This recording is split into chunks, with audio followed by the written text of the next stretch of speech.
তার কারণ ছিল যে আজকে আমাদের কত 90টা বাড়ি না 96টা বাড়ি, 98টা বাড়ি, 98টা বাড়ির মধ্যে আজকে এখানে উপস্থিত হয়েছে।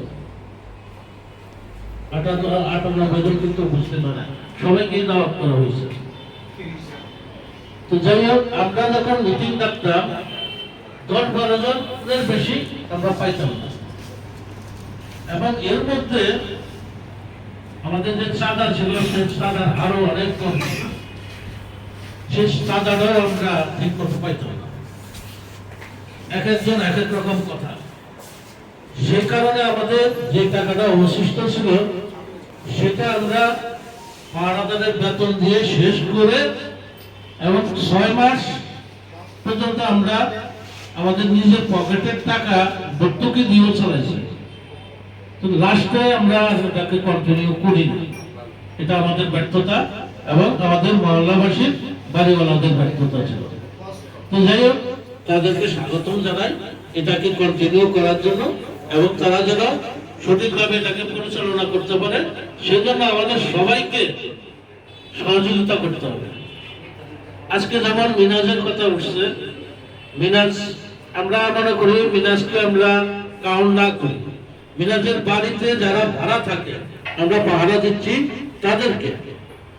আমরা যদি মোট মিনাজকে নিয়ে তাদের কাছে স্থাপন করি যেই কারণে আপনাকে এই চাঁদাটা দিতে হবে, তারা দিতে বাধ্য থাকবে আমি মনে করি।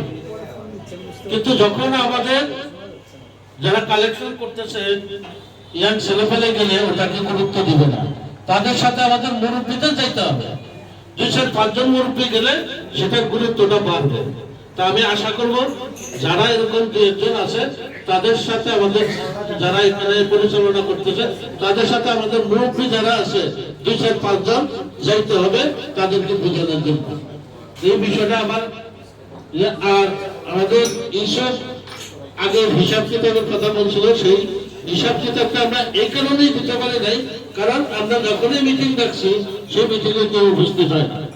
আমরা শুধু একটি কয়েকটি কথা বলে আপনাদেরকে আমি সভাপতি আজকের এই অনুষ্ঠান সমাপ্তি ঘোষণা করবেন। আমরা কিছু বিষয় আছে যে, যেমন আমাদের ইউসুফ বলেছে যে সীমানা বৃদ্ধি করার, এটা অত্যন্ত যুক্তিসঙ্গত। আমাদের সীমানাটা আমরা যেভাবে করেছি এই সীমানাটা এইভাবে চলছে, আর অন্যদিকে সীমানা অলরেডি অন্যরা আলাদা আলাদা এরকম সমিতি করে ভাগ করে নিছে। তা আমাদের এই যুগের মধ্যে আমাদের এটা হলো পুনর্গম বন্ডিং, এই পাশ গেলেই তারা তাদের মতো করে ভাবতে চায়, আর আমরা আমাদের মতো করে ভাবতেছি। যদি আমাদের এই সমিতি দিন দিন বৃদ্ধি হয় এবং আমাদের সৌন্দর্য, আমাদের সবকিছু যদি তারা দেখে আকৃষ্ট